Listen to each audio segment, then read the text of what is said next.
দ্বীপটা চড়ে বিদেশে পাড়ি জমাচ্ছে। তাদের জন্য আমি একটি নিখুঁত জায়গা খুঁজে পেয়েছি। স্কটল্যান্ডের রাজধানী এডিনবার্গের নিকটতম জনবসতি থেকে প্রায় 1300 মাইল দূরে অবস্থিত এটি পৃথিবীর সবচেয়ে দূরবর্তী বসতিগুলির মধ্যে একটি।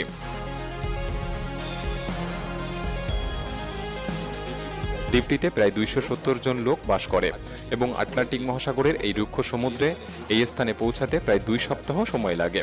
আপনি একবার এখানে পৌঁছালে সহজে কেউ আপনাকে খুঁজে বার করতে পারবে না।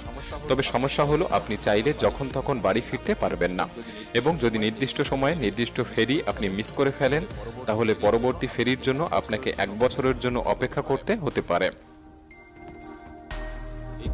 এই গ্রামটি তাদের জন্য যারা উচ্চতাকে ভয় পায় না।